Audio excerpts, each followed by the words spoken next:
Namaste to all the viewers. So today evening we shall be discussing about Arjuna's Vishada Yuga. So this is about the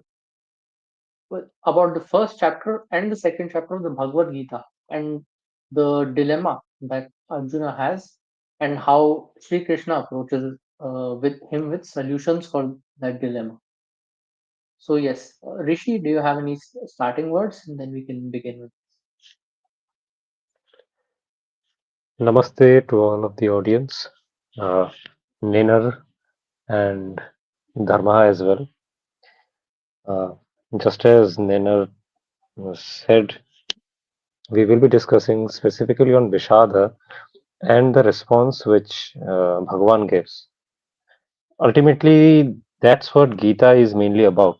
It's about dealing with a sort of delusion which came at a very specific instance, and Uh, in fact, that teaching itself can be transposed into any of the situations which we currently face. Uh, before going deep dive into it, maybe we should discuss about what's the significance of Gita and its position in the whole text as well, right, Neha? Yes. So um, So we have the context of this whole conversation is right in the starting of the Bhagavad Gita, and in the Mahabharata, this comes in Bhishma Parva, basically from chapter 25 to 42 onwards, and we see how the description starts with first Duryodhana talking to Dhritarashtra, and no, Dhritarashtra talking to Sanjaya, and we have then Sri Krishna talking to Arjuna and how Arjuna finds himself placed between both the massive armies. Then he is taking view of all his surroundings.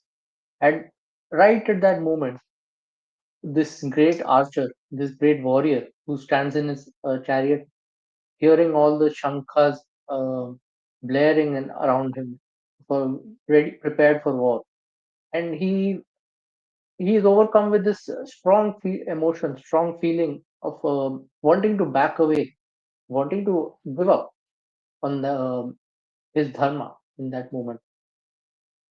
So he looks around him and he sees all his he sees his grandfather, his cousins, his teacher, his friends, and you know how his body begins to react as well. That is described in the Gita. So this is where the Bhagavad Gita begins, and this is where this dilemma is also approached and tackled by Bhagwan. So yeah, we can probably begin with the first slide. Rishi, any starting words? Amazingly explained.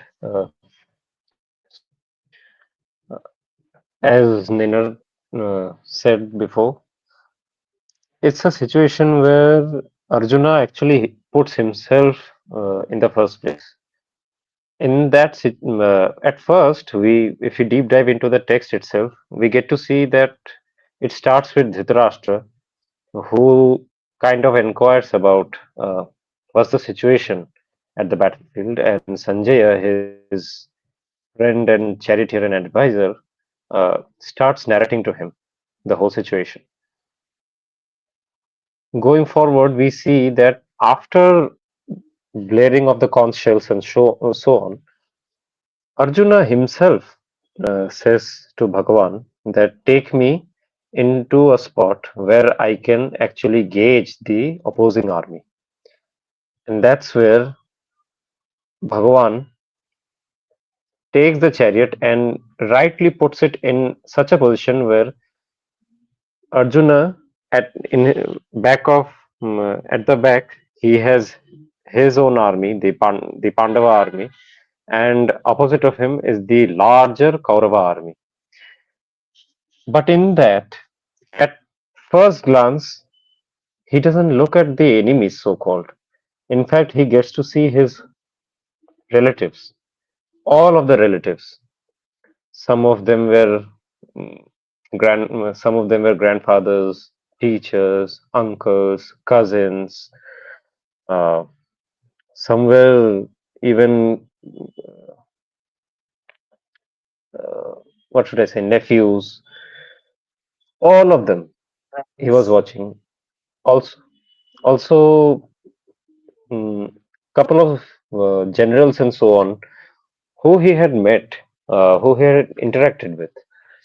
This situation actually created a lot of problems. The whole enthusiasm that he had beforehand, it just vanished away. And now we will get to see what actually happens. Uh, I guess we should move next, I guess.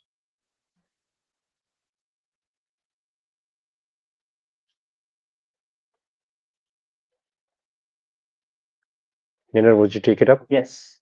So in this scene, we see an uncomfortable truth that is uh, lied unsaid in this whole situation and backdrop. It is about how we express our principles, our ethics, and our values.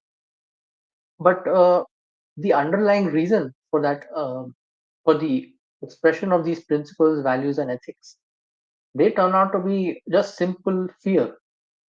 Fear, you can say, dressed up in noble words.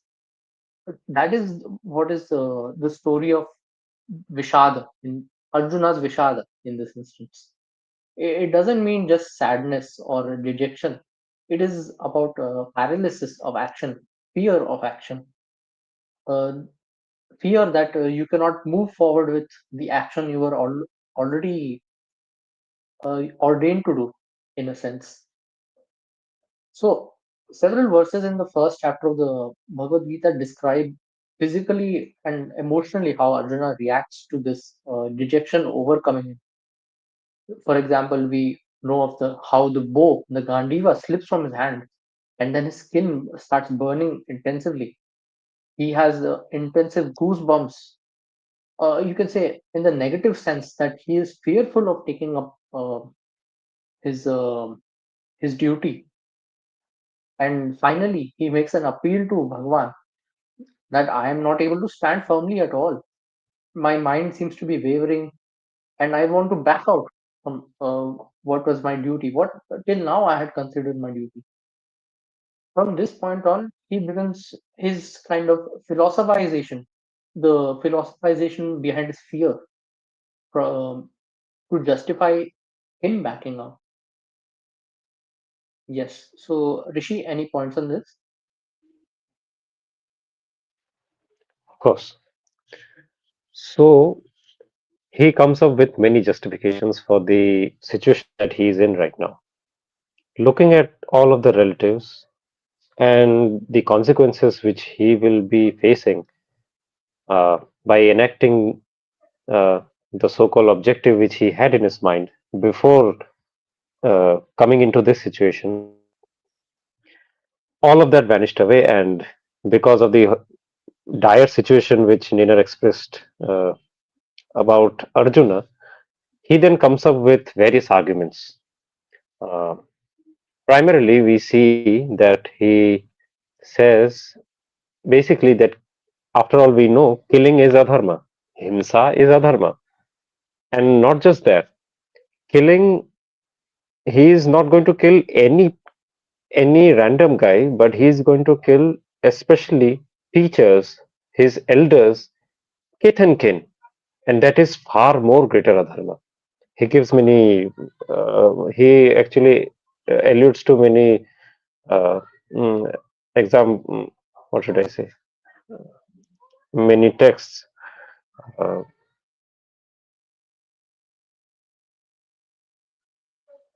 Excuse me. He actually alludes to many of the texts which we as Hindus know, Vedas and so on. And he's basically alluding to many of the mantras. Uh, Ma Himsa Sarva Bhutanam, such verses he is quoting. Also, later on, then he says that going forward, killing for the sake of kingdom, which is out of an activity born of greed, it makes it much more worse. Uh, the references are being given over here on the slides. Audience can check them out.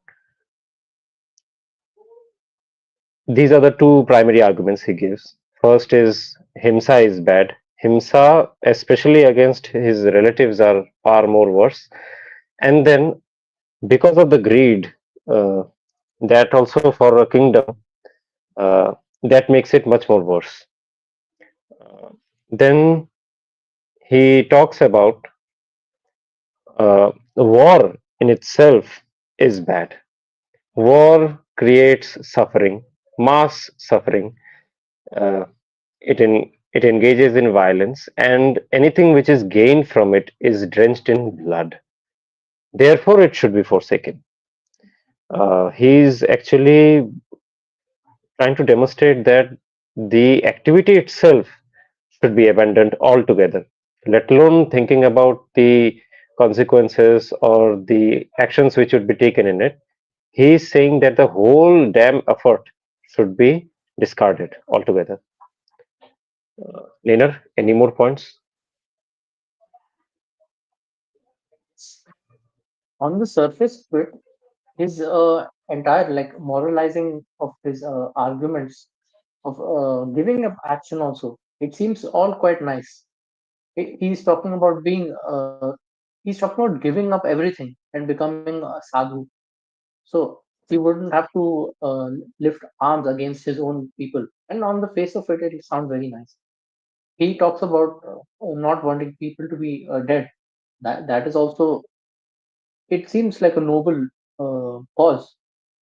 He talks about how if you were to continue with a war, if the elders were dying, if the society would collapse, if a woman or the social system were to be dishonored, then ultimately all should be living in hell, literal or metaphorical, however you take it. And on the face of it, he seems to think about the second order consequences a lot, and he is basing his arguments on the worry of consequences, not about the action on its own. Yes, so that is basically how he uh, objects to his own duty, what was already ordained of him. We can move on to the next slide.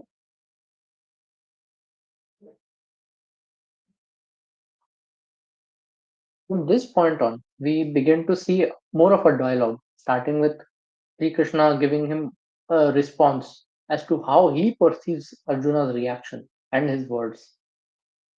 So he says he uh, he is not directly consoling him even.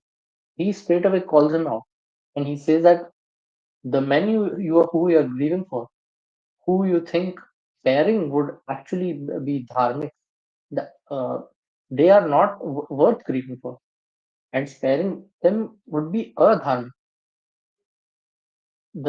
He talks of how the learned or the wise men, they would not grieve for the departed and those who would depart, those who have not departed. For them, there is no difference between the dead and the undead.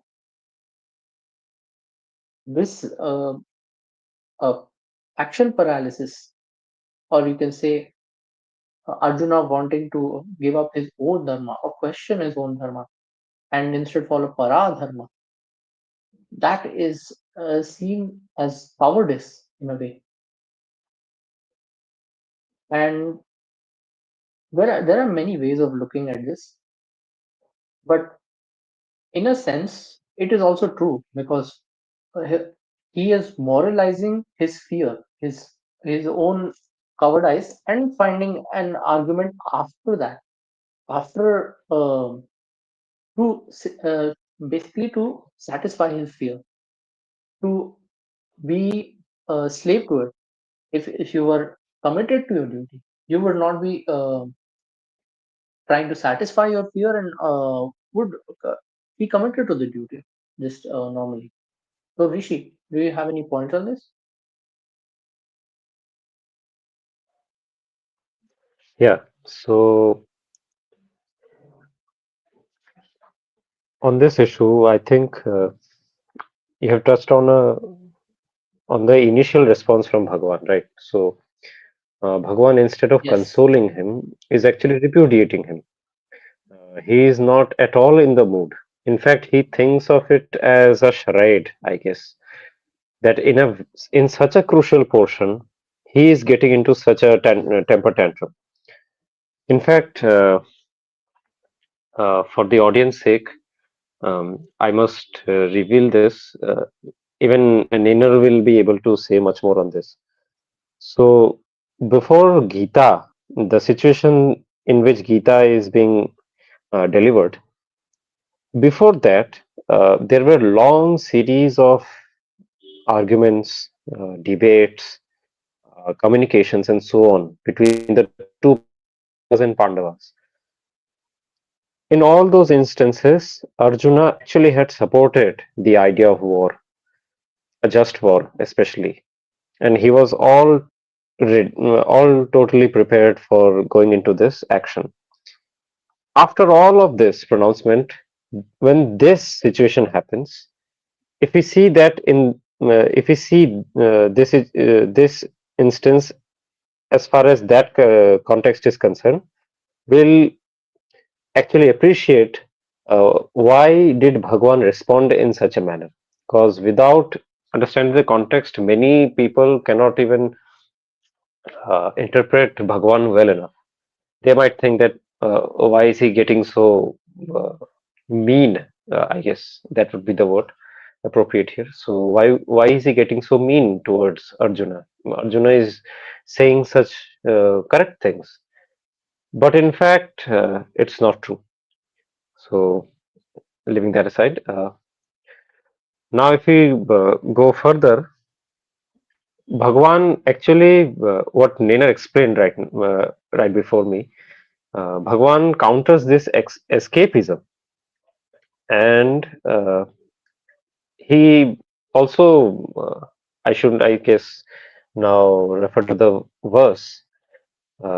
It's Bhagavad Gita 2.2, quote, O Arjuna, in this perilous place, from where has come to you this impurity, entertained by unintelligent persons, which does not lead to heaven and which brings infamy? Uh, so this verse actually refers to a principle which is known to anyone practicing Sanatana Dharma, that what is Dharma, one of the definitions also that is given is that Dharma is that action which actually leads you to obtain fame when while living and swarga after death. So basically, Bhagwan is pointing it out that what you are doing right now is not even dharma. Even though he was trying to appear very dharmic by those arguments, like himsa is bad and so on and so forth. But in fact, Bhagwan rightly points out that it was not aligned with dharma at all. So, what was the reason that Arjuna was speaking as such? Bhagwan then correctly uh, diagnoses the problem and says it's because of the weakness of the heart. The famous shloka, as many have known, 2.3, Klaibyam mas magamah partha naitattayopapadyate kshudram hridaya daurbalyam taktotishta parantapa. The kshudram hridayam, the weakness of heart, that is the main cause for all this justification and action paralysis, and this disdain for doing something which is right at that moment. Uh, Niner, do you have any points? Yes. So from this also, Sri Krishna begins analyzing him further on this same point of action paralysis and him having a weakness of heart. So that weakness of heart, you can also analyze the specific words in a way. He says weakness of heart, not weakness of mind or weakness of body.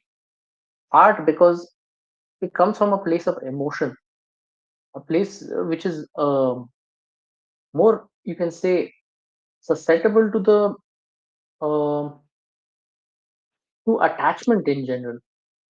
For example, when he talked about being worried about having to kill his grandfather, his teacher, his own family, cousins, Sri Krishna points out that he is attached to the idea that he is that the victory he was expecting earlier to be easy is not that easy, and he's attached to that.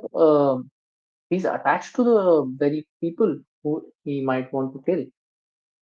He is not, but he is shying away from the attachment he should have had for his own duty. That kind of attachment should have stayed, but the right kind of attachment, the wrong kind of attachment, stayed instead. He also talks about, um, I think it is in the from chapter one or maybe seventh, no, 11th shloka or something. He talks about how this kind of a reaction, it starts from when you dwell on an object. You might think about something, maybe a person, maybe an outcome, or maybe a specific object even. And from that thinking about it, you get an attachment that you want that, and this you get a possessive outlook towards it. That you want to have it, or you have that thing as yours. This the possessive outlook creates desire or the craving, and in turn, when you have that craving or that desire, you also have the fear in mind that you might lose something, that you might lose your family, the possessions or the attachments you have, you might lose them. From that position, from that fear, from that craving, there comes anger, and finally, this anger, this anger is more like a cloud in front of your eyes. It does not allow you to see properly. Everything becomes distorted, and your whole mindset, it becomes one of delusion. This delusion, you can probably move to the next slide. I think it's written in that. Yeah, this no, no, last slide only. Yeah, yeah. It's, yes, yes, this one. So this delusion, it's like a cloud in front of your eyes. And since there is a cloud in front of your eyes, you cannot see in the past, you cannot see far in the future. You might see a consequence one step down or two steps down, but not much further. And from that kind of delusion, you get a failure of memory. You forget what actually matters, what mattered maybe say years ago, what will matter years later. You forget what training you were, how you were trained, what you were trained for, what your duty was 10 years back, what your duty will be in the future, and you forget your very nature. And from this memory failure, you reach this state of Vishada, where you are unclear about your own morals, your own the actions you want to commit to, and you decide to, in the spur of the moment, you decide to want to give up your dharma. So there is yes, Rishi, would you have any other points on this? I can continue after that. Yeah, yeah. So Niner explained it beautifully, say that the whole issue starts with attachment and the consequent results that happens because of the delusion that's crept in because of that attachment.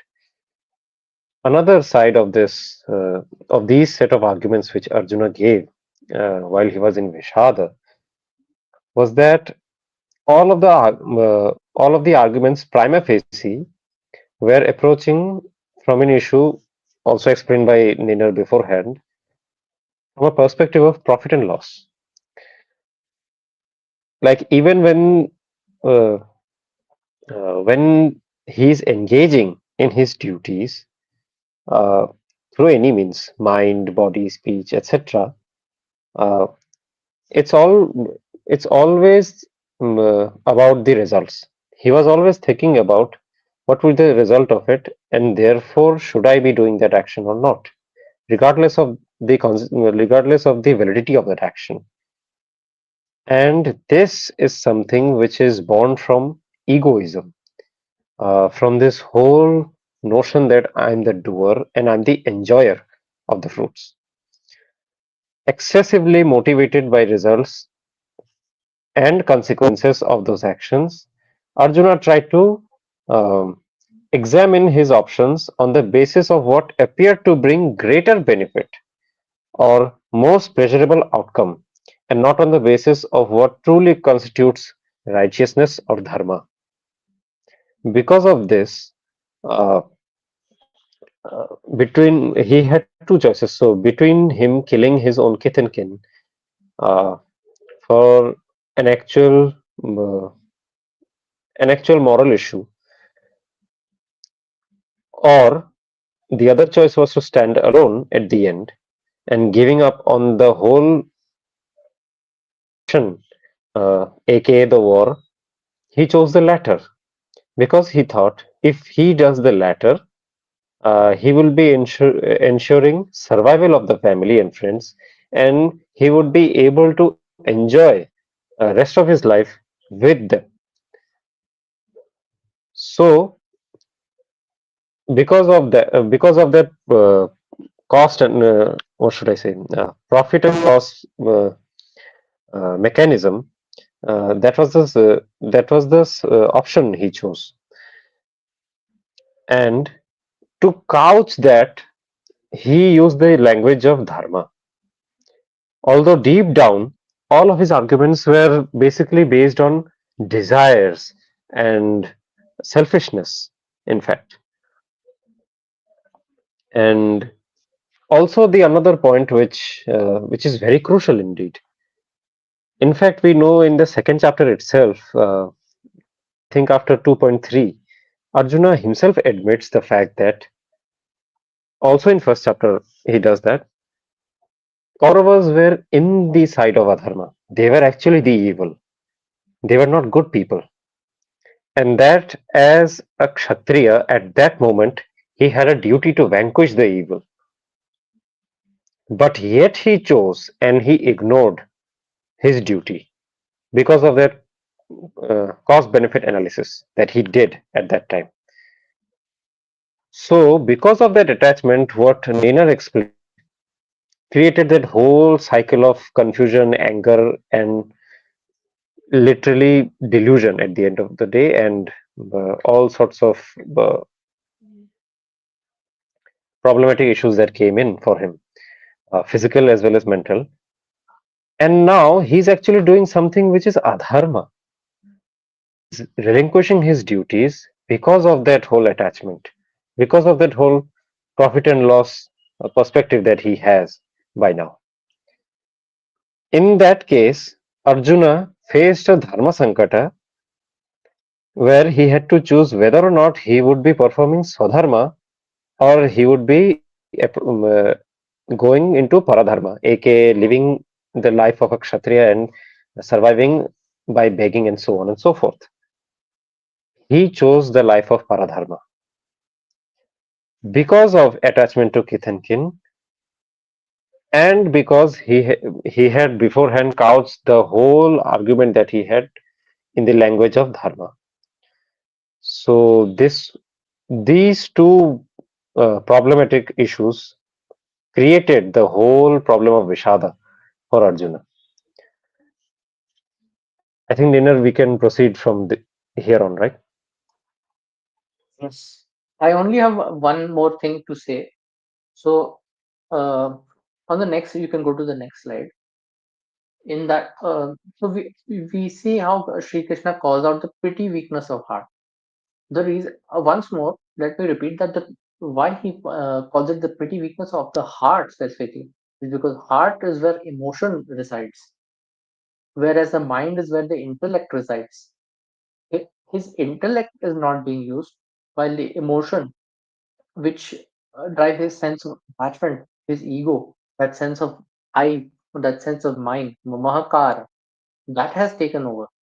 That is where he brings up his teacher, he brings up his grandfather, he brings up his, you can say, conscious that he will go to hell or he will be responsible for the death of his family. And at that point, it becomes less about the dharma or the principle, and it becomes about him. Everything revolves around him.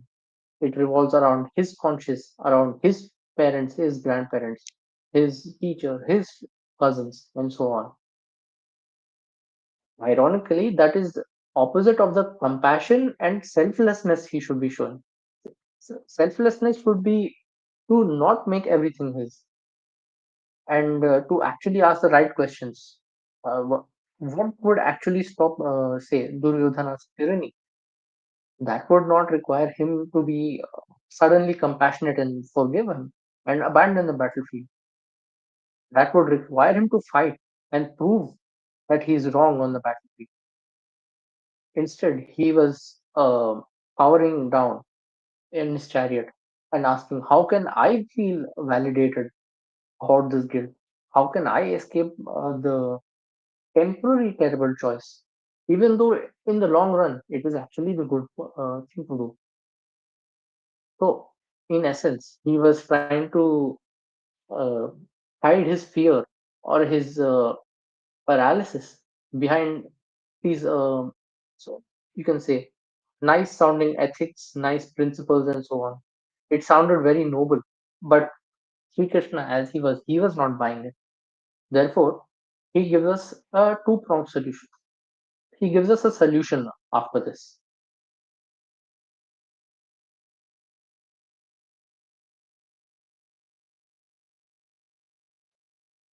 So, the yeah, Rishi, would you have anything else to say about this?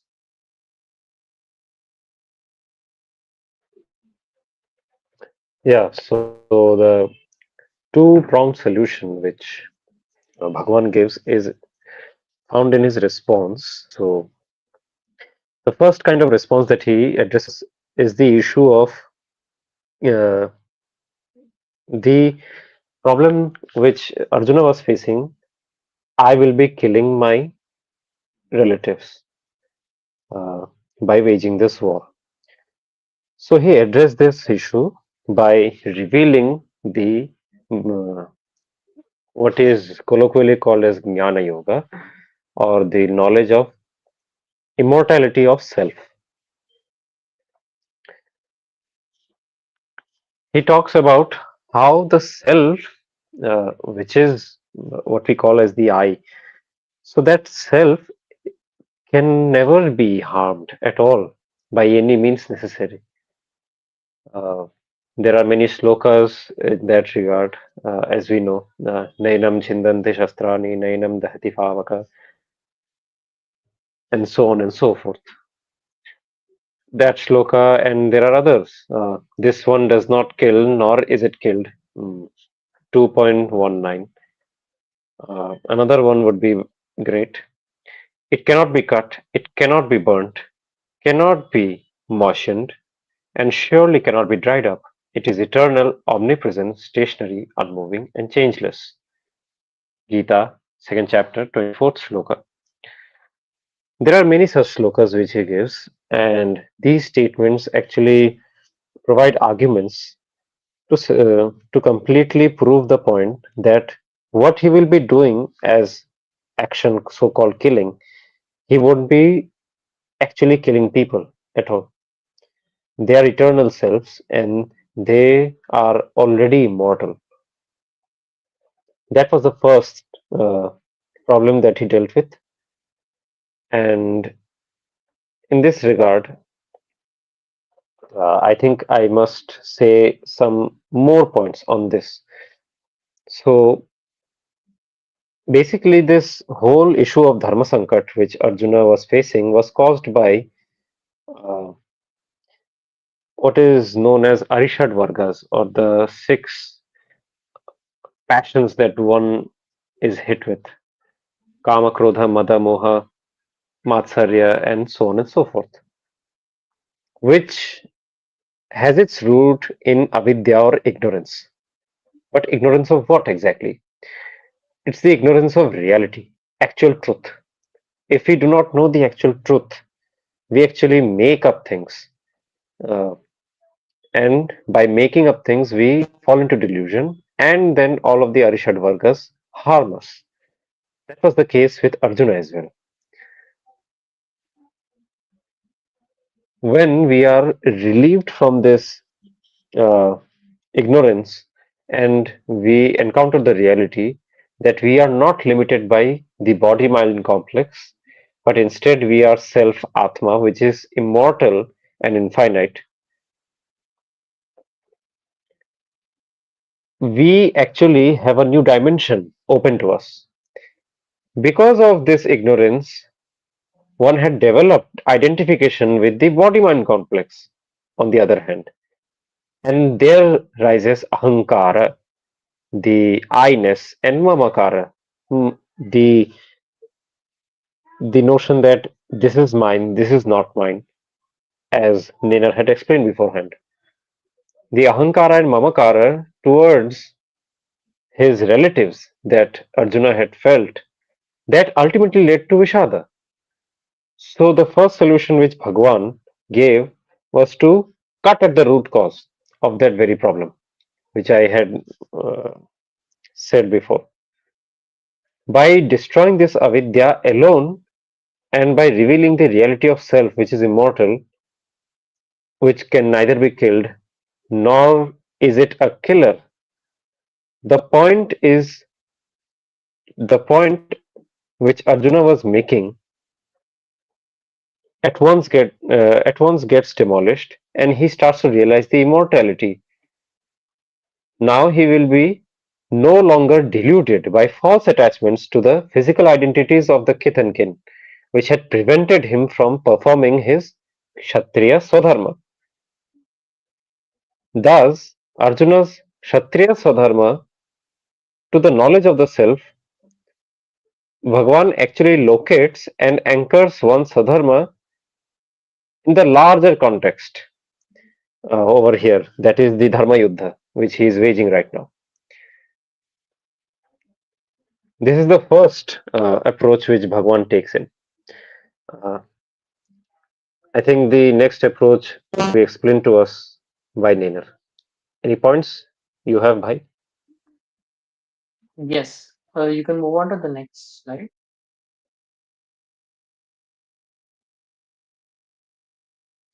As Rishi spoke, the first pronged approach was about addressing the actual philosophical root of what Arjuna was avoiding. That souls do not die. Uh, that merely by killing, or he is not the doer in essence, right? So that is why he is not to fear about making action, and he is not to have an attachment to who is the killer, um, or him as a killer itself, because he is not the killer. uh, yeah, and after that, he also Okay, so let me add something here. So basically, yes, the dilemma that has been that is arisen to Arjuna.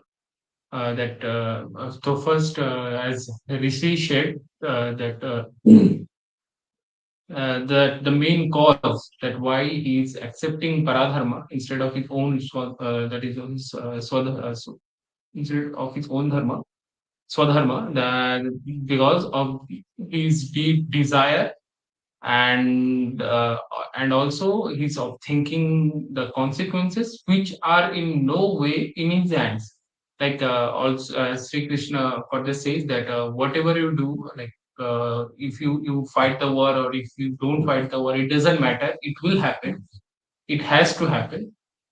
So now as you said, like he's having this like trembling, like should he kill or not? But the thing here is that the people he's killing, as again discussed earlier, like the Kauravas were like not dharmics, obviously, and by not dharmic then adharmics. Like they were kind of terrorizing. So that's why all this war and all. So here again, like as our Dharma Shastra says, like those who do it, like those who do all this. So the only favor you can do upon them, like as you say, kripa. So by killing or by unaliving them is the favor you bring to them. Like by only and only unaliving them, you are doing kripa on them that after this whole fashad is over, they will again they will again like, take a next birth and cleanse up all these adharmic karmas of their in the next birth. So you are giving them that choice. Okay, now you can move on.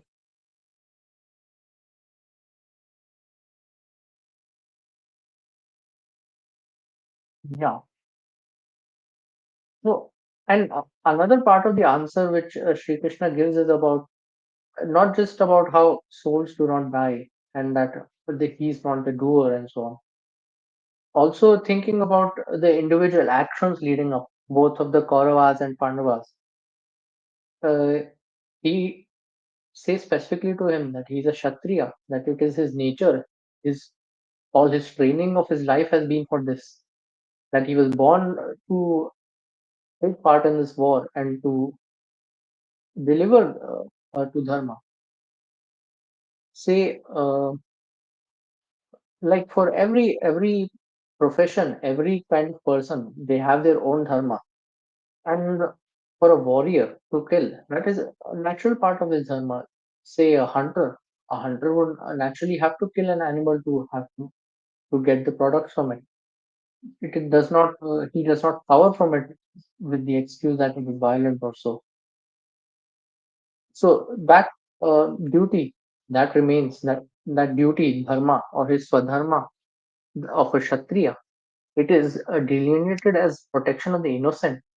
And here Duryodhana is the furthest from innocent. He is the wrong person here. Arjuna must so rightfully uphold his dharma and implement the protection of the innocent according to the Kshatriya dharma. And it is also not like it is some random war happening for no reason at all. Duryodhana has seized the kingdom after many talks, after many attempts at peace, uh, and he had not succumbed to any other mode. It had at the last, as the last option, it had come to war. So flying away at that moment, it would neither end the war. The others would still fight the war, but you will alone be gone from it. Will the regret or the conscience truly go away from you? Not really. And by not fighting, if you think that you can show ahimsa or kind of virtue signal, it does not mean that the tyranny of Duryodhana will end. He will continue finding his new victims. So that's why this is not aggression or violence. This is upholding the justice that his dharma requires him to do. He also talks about how what he there. I think in the third response, he also talks about how what people will say about Arjuna. They would not think that he's compassionate in their intelligence, right? They would not think he's compassionate for abandoning a war. They would think that he's a coward, having talked big and still ran away. There will be his reputation, his honor would not be respected. And it is also said, like for a warrior, for a great archer like him, dishonor is obviously worse than death itself. So it is always better to die in the field rather than just cower and walk away in shame. Yes. So Rishi or Dharma, do you have any points on this? So I will just elaborate on your point, Niner. Amazing point. The third response, and actually, this is something rarely talked about in many of the uh, conceptions which people hold on to. Even the second one, which you explained about, Niner, that too even is not talked much. The immortality of self, which I was speaking of, that is known to many people. But that second and the third, I think uh, we should keep that in our mind at least. Whenever from next time we will be talking about Gita. So I will just add on to the third point, what Nina said. So in this, we can maybe describe it as a sakama, or should I say, uh, something that is worth desiring for. So sakama oriented solution to this action paralysis which Arjuna was facing, Bhagwan gives that as well. As Nina talked about, that getting away from this whole situation outright by fleeing from it will bring dishonor to his name, especially his main enemies over there, the Karna and so on. They will mock him, uh, and this will go and spread far uh, beyond the territory which Arjuna had in his mind. It will be uh, far more sinister because this will be etched in history, and for futures, for the future coming, Arjuna will be seen as a symbol of cowardice. These are the points which Bhagavan actually refers to when he says, "quote It's it's chapter 2, verse 31. Even considering your own duty, you should not waver, since there is nothing else better for a Kshatriya than a righteous battle." So here Bhagwan actually addresses this profit and loss issue. So basically, what uh, Arjuna was trying to do, he was looking at the result, and based on that, he was taking decisions of actions. Now, Bhagwan is saying that action itself, you should be judging first and foremost. Am I doing the right action or not? If I'm doing what is right, regardless of what results may come afterwards, due to that right action, that will be far more desirable, or far more profit. What should I say? Not profit, I guess. Far more better solution. In Right. fact, Yes. It is. far more. Uh,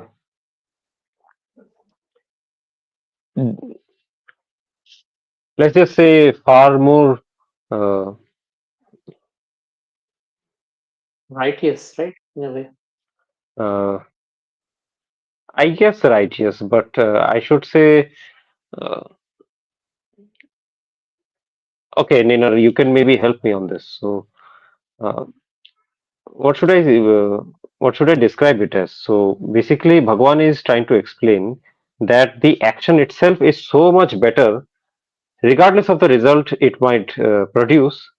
You should be going forward. If you have that issue of cost benefit analysis, you should be taking the benefit of that action itself, uh, because that is far more profitable. I guess that kind of puts my view into perspective. Sorry, audience, Yes. mm, it's a bit In the hard to so explain this. yes. Yes. So once more we'll go about this two prongs of the response of Bhagwan, right? So the main first point that it boils down to is that he must act to his own dharma, on his own swadharma, not his paradharma. And doing so for any person, and even most importantly for a Kshatriya, doing so is much better, much better, and gives you heaven. according to the exact shloka, I believe.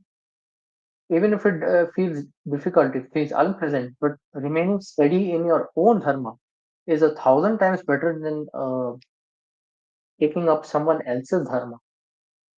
Because your dharma, as is delineated by your who you are, where you were born, how you were raised, what you have learned, what the situation requires, what the context requires, that has always remained steady. It has always required the same kind of expectations from you. When you suddenly try to shy away from that, you are trying to, um, in a sense, that delusion is catching up to you. You are um, being clouded about what the true expectations about on your own sadharma were. And after this comes second and the most important, you can say the second response and the most important response, without which the first one will not work. That is acting without the attachment to the outcome. So, I think in the next slide or so, they call it equanimity or samatvam. So whether he succeeds in the war, whether he fails in the war, whether uh, everybody dies or nobody dies, isn't that at the end irrelevant? Because what others say, um, what the story will be, whether he tried to uphold justice or not. Well, wouldn't it be right if he even tried, despite his defeat? Whether he gets blamed for the death of many, but didn't he still stand up for what was right? And so, if he believes it is right, he must stay steady and he must stand for it throughout, as he always did, and as he did in the preparation for the war as well. So, it doesn't mean that he doesn't care about winning the war at all. He does have to give his best in the war, but he also needs to not be attached to the result in such a manner that the result creates a fear in him. The result um, interferes with his attachment so much it causes the delusions we spoke of earlier. So yeah, um, that was the two-pronged response of Bhagwan on the topic. Rishi or Dharma, if you have any words on this. Yeah, so I will be speaking on this issue of karma yoga. I guess that's what you were referring to, right? The solution, which Yes, Bhagwan yes. points Even I it was out not able to express later on. properly. Uh, no issues. So one crucial point you actually explained. So the equanimity issue. That's an important part of this whole teaching. So let's just break it down. Mm. Beforehand, we learned how Bhagwan taught the teaching of immortality of the self. Now, remembering that very concept, one should realize that without anchoring oneself into that knowledge of immortality, but if one starts working from a standpoint of transactional world, accepting everything is transient in nature, how is it possible for that person not to grieve over something?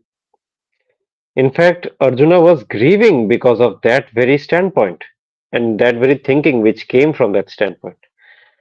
So, keeping in mind that teaching of Brahma Vidya or Jnana Yoga, the immortality of self, Bhagwan taught Arjuna how to engage in action from the standpoint of Vyavahara, transaction, without being concerned for the consequences of his actions that may happen.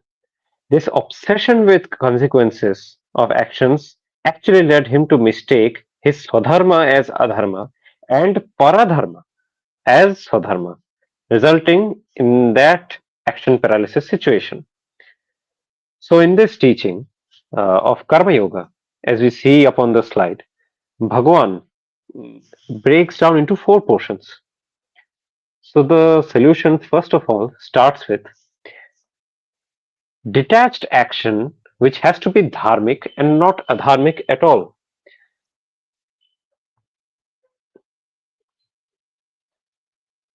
So the references have been given over here. Let me just quote one of them. नेहाभिक्रमनाशोऽस्ति प्रत्यवायो न विद्यते स्वल्पमप्यस्य धर्मस्य त्रायते महतो भयात्. So, for the benefit of audience, I will be quoting a commentary on it, a very great commentary, in fact. Quote, moreover, in the path to liberation, that is through Karma Yoga, there is no waste of an effort in beginning, unlike as in agriculture, etc. The meaning is that the result of any attempt in the case of Karma Yoga is not uncertain. Besides, unlike as in medical care, nor uh, neither there is any occurrence of pain or suffering. But even if little, swalpamapi, little of this dharma is conducted in the form of karma yoga, this actually saves one from great fear, mahato bhayat, of this mundane existence, which is characterized by death, destruction, suffering, birth, etc. And the next reference which is given is towards a point which I think all of us should remember, that uh, yash shastra vidhim utsrijya karya karya vyavasthito. And the shloka goes on basically saying that what is to be done and what is not to be done, that is to be determined by shastras, and one should be following that. That's the first prescription which Bhagavan gives to Arjuna, that performing detached from the results of any action, but that action should be dharmika and not adharmika at all. Another one which he gives, it has the same beginning, that being detached from the results, but practicing your own swadharma over here. So, uh, the references too are given. Now, swadharma means the dharma which is ordained for oneself. Um, Now, this is explained through many points, like Naina did beforehand. One is born into, one is raised as one. So you are prepared after, as an adult, you are prepared by then to follow certain set of actions, and in that there are do's and don'ts. So that becomes your swadharma. Now one must be practicing those, and if one does not do that, what's the result? Bhagwan explains to us, in fact. So, one quotation which I will be giving, uh, that's from chapter 3, verse 35. Shreyan swadharmo vigunaha paradharmat swanushthitat swadharme nidhanam shreyah paradharmo bhayavaha. It's a very, very famous shloka, and I think audience will love this. Quote, one's own duty, one's own, actually, that is swadharma. One's swadharma, though defective it might fail, is superior to someone else's duty well performed.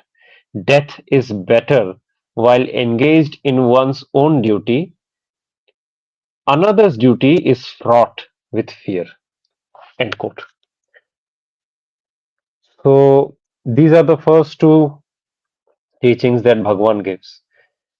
I think Naina can speak on the latter too as well. Uh, he has great points over it. Over to you, Nina.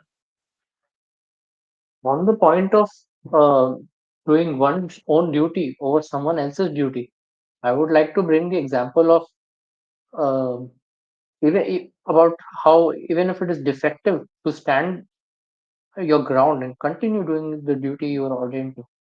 The best example I can think of is Kumbhakarna. How even though he stood against the morals of what Ravana had done, he had to succumb to his duty, and he had to fight as a warrior on his brother's side. That is where you can see the same thing kind of playing out. Or even there is example of warriors on the side of the Kauravas as well, who, albeit knowing that they are in the wrong, they have to stand uh, according to the ground that they took many times, and they cannot change their side in the last minute and so on. So yes, so that was that. Uh, Rishi, on which specific point did you want me to continue? Yeah, so I wanted you to actually enumerate on the equanimity, samatvam, and the self-restraint portions.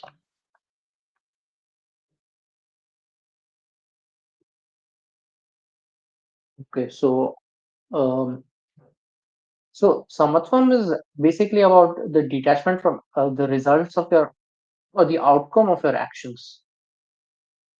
I think in verse 248, I think it is given. Yeah, here it is. It is in that. Yeah.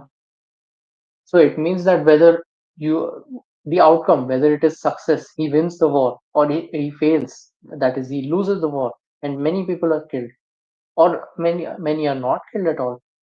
He should not judge whether the action was right based on this outcome. The action in this instance is about whether he stood for dharma or not about the result or as Rishi was talking about earlier, the profit loss account, or whether he has killed enough, so many people or so few people, and whether it is on that basis a good or a bad war. The right way to assess your action is not on outcomes, then it is on whether it is just, and whether it, even if it involves a large number of people dying, if it is just, it is a just cause, and that makes it dharmic alone. So it is also not about being apathetic to your actions. It is, but you must care about how well you do it. Like you should not be apathetic to the performance of the war, and you should try to hard to win it. But the results should be not. You should not have an attachment to the results, because, as we have delineated earlier, attachment itself brings about that kind of delusion in the end, and that delusion is this entire Vishada we witness now in Arjuna. So I could think of many examples as well where um, someone might, with the weakness of heart, someone might feel bad about something. Say, a doctor going into a surgery, he might feel a bit overwhelmed by seeing all the blood or something, and he might not want to cut out the patient to actually cure him. But it is in his duty to actually do it through, no matter what his heart feels, because that's his job. You cannot back away from it in the last minute and so on, right? That is essentially samatva. That is the whole equanimity that Sri Krishna speaks of. Yes, Rishi. Did we have any other topic to continue? I think you have explained it, the third point, extensively. Do we need to go on over the self-restraint one, the fourth point? So the self-restraint one also is quite interesting. We can say a few things about this. Essentially, the reference to self-restraint here is about indriya nigraha, so about the controlling of your senses. Why it is referenced here is also because attachment, in a sense, so when you feel attached to something, there is a medium of attachment as well. So say you have a dog, the reason you might feel attached to it might be its appearance or the sound of it. The appearance, um, if you were blind, you would not have see the appearance. If you were, um, if you could not hear, you would not know how it barks. You would not like the bar. You would be absolutely indifferent. You would have self restraint. So in that same manner, without being blind, without being deaf or anything, you must have that kind of self control, the self restraint that enables you to, you can say, be indifferent to a kind of attachment. So yeah, that is what I think comes from the point of self restraint. Do you have any thoughts on that, Rishi? Amazing, amazing. So these four kinds of teaching, I mean, these are so encompassing, uh, addressing every single issue of our life is possible by following these four solutions which Bhagwan gives.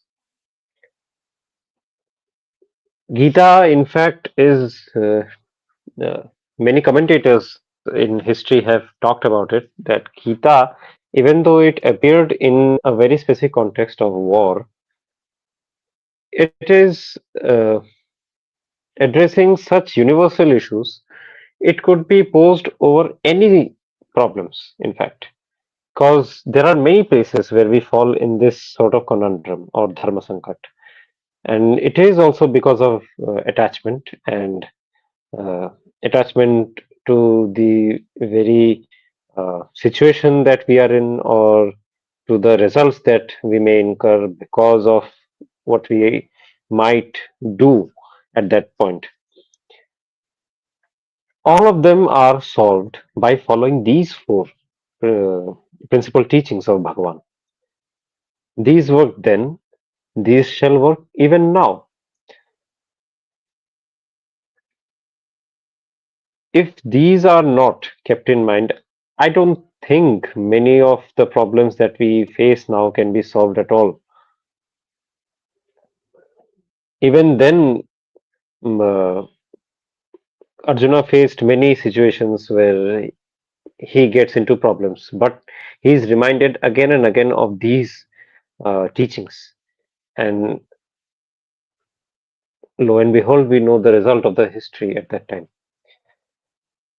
Now, I think, Ninar, we Yes. are at the end of the presentation, right? Yes, yes. Maybe, do we have any point on the first point? I think we did not elaborate much on it about how to have the viveka to know what is a dharmic action and what is a dharmic action. Perhaps we can say a few things about that. Yeah, so on this issue, Bhagwan is very clear, right? So, Bhagwan refers to that 1624, that the commands of the Shastras to be are to be referred to whenever thinking of uh, what is to be conducted and what is not to be conducted at any given point.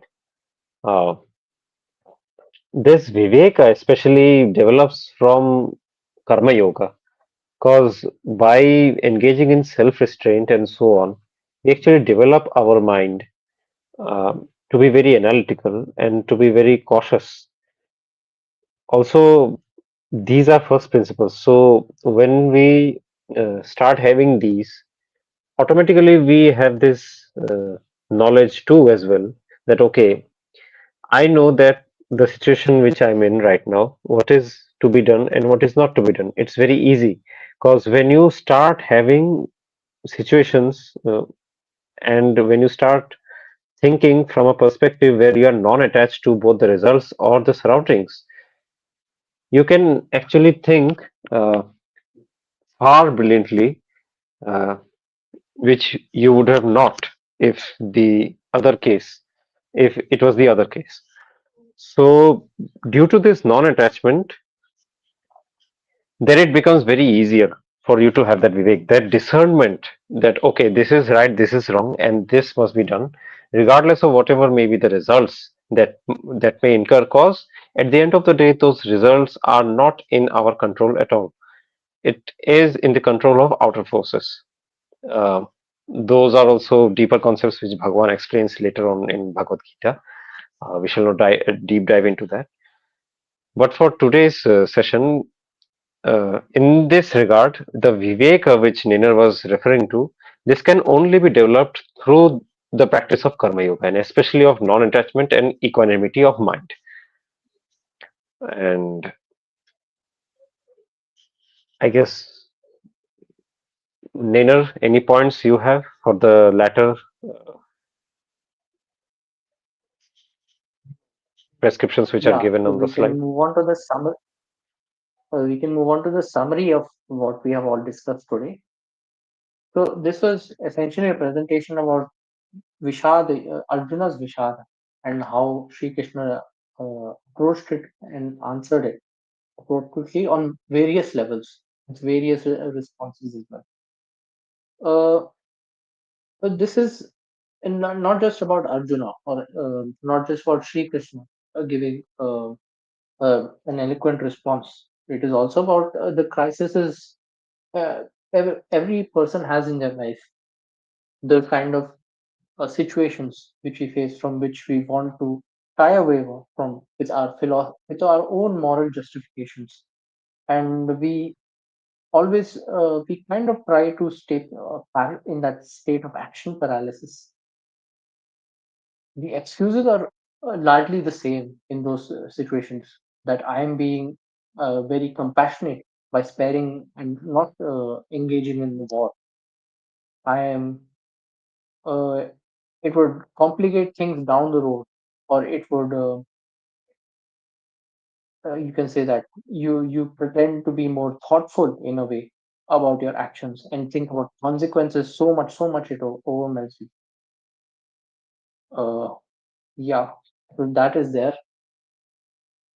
We learn about through the discussion we have learned about how Bhagwan responds to his arguments, about his excuses in a way we can call them, about the nature of the self, how the how it expresses this kind of action paralysis and how to overcome it, the nature of dharma, specifically his kshatriya dharma, and how his inaction, that by foregoing his own dharma, he is actually contributing to the greater harm of his people and to overall, you can say, the people. Yeah, and we see the solutions, as in how to. Yeah, Rishi, you can continue with the last point on the solutions. You can summarize those. Yeah, so in conclusion, uh, these are the points I think we should keep in our mind. So, because of what he saw at that time, an attachment, he fell into delusion and then he started making excuses. Bhagwan countered those by telling him that uh, the self that he is immortal and it's not the doer. And the second point being the Swadharma which he has is actually the right path to follow, regardless of what may be the results coming off of it. The greater good is in following Dharma itself rather than hankering about some results that one may incur.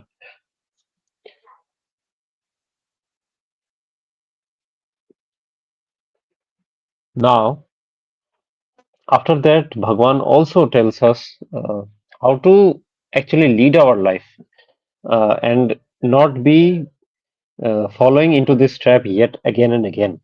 And that's where the teaching of Karma Yoga comes in.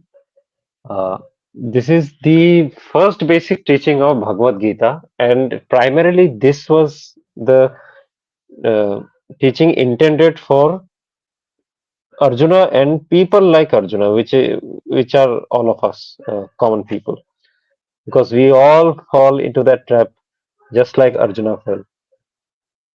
And Bhagwan also afterwards explains how he must proceed and uphold dharma as he was meant to do and be detached from the results. As we know, this is enunciated in the Karma Yoga discourse. Yeah. Basically, to summarize, Gita provides a wonderful analysis of how action paralysis caused by Dharma Sankat arises in people in their daily engagement with the world. Also, Bhagavad Gita dissects the anatomy of this Dharma Sankata and its causal factors and presents to us uh, a threefold solution to overcome the very same problem that was met by Arjuna then and also met by us right now in our lives. Uh, by by this, I think we end this discussion today. Uh, thank you so much, audience, for Yes, coming in. yes. Thank you, So Nina. okay. So wait. Thank you, Dharma. Wait, so before we wrap it up, I want to say something. Like, first of all, if any of the audience wants this presentation and want to use it or for learning and other purposes, you can mail it to us at navavimarsh@gmail.com. We will send it to you. And the presentation and the stream we are doing mainly came from the motivation by Nitin Sridharji's video in Indica. So let me show you that.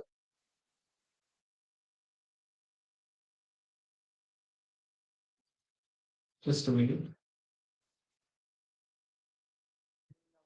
Additionally mention that as sources we for commentaries and also for the original text we have used various sources such as Bhagavad Gita Bhashya by Shankaracharya, the translation.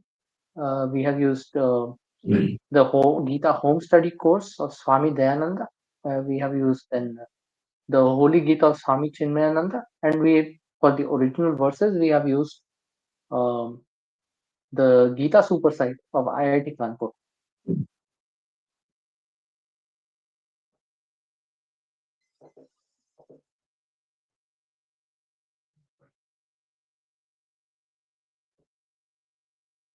So as you can see here, this is the video I was referring to.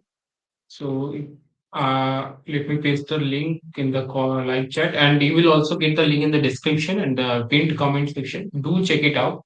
This is more detailed, and as Nitin Sridharji is such a great scholar, so you will get to know more things more easily and deeply. Like the analysis here is super. So please do check it out. Wait, let me paste the link for the audience.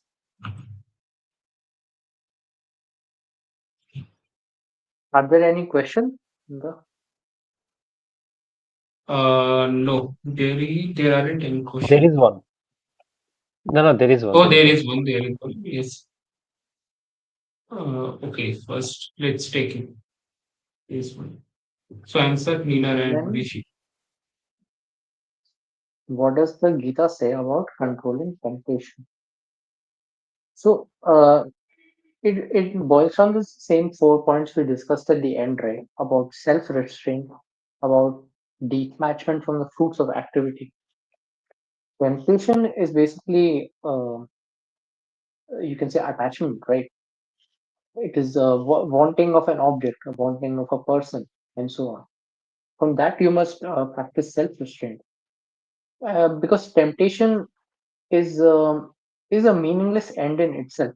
You must know that end the end goal must be righteous and rightful action according to your swadharma. The temptation itself, it is kind of an interference. So you must practice self-restraint to avoid.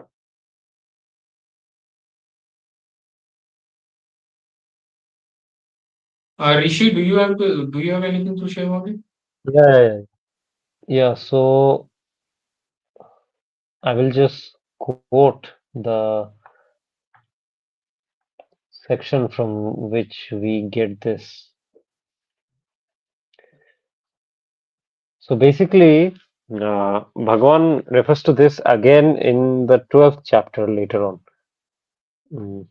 This is the Bhakti Yoga chapter, and in there, mm, Bhagwan talks about so the problem that we have, right, with our mind, uh, constantly being given the fact that Indriya, as is also known from Upanishads and so on, they are outgoing, so they are always outward looking.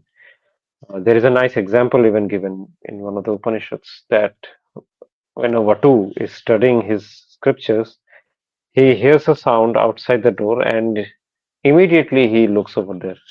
So he's distracted from his main object uh, of concern at that point of time. So this is also again allegorically explained by the example of a ratha and a rathi. So the mind is the rathi or the controller of the indriyas, and the ratha, in fact, is the whole body with the five sense organs. So the teaching is that by concentrating the mind on specific mission alone, either it may be worship of Bhagavan, or either it may be the Karma Yoga example, which is given that a certain action, righteous action, dharmic action, while doing that, be concentrated on that alone. There should be no other distractions whatsoever. Constant practice of that alone shall take you away from temptations. And Bhagwan actually says about this. Quote 12.9 अथ चित्तं समाधातुं न शक्नोषि मयि स्थिरम् अभ्यासयोगिना ततो मामिच्छाप्तुं Dhananjay. If, however, you are unable to establish the mind steadily on me, then, O Dhananjaya, seek to attain me through the yoga of practice.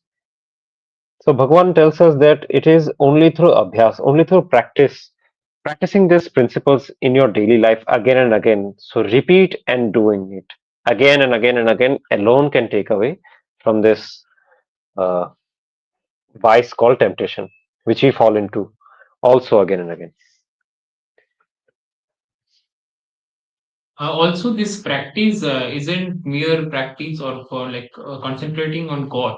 This practice is also the Bhagwan, like the practices Bhagwan is talking about here, is also the nitya karmas of a dharmic individual that he or she needs to follow. Those are also included in that, like Shanda Vandana, Puja, or whatever the ritual you follow.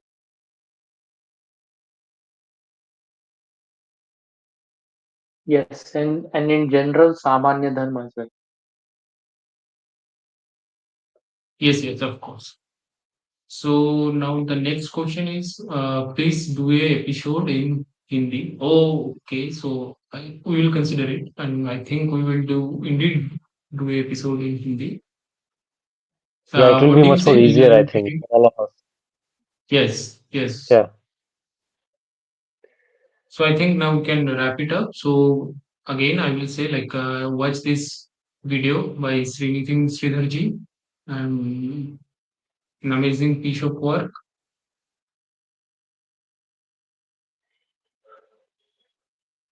Mm.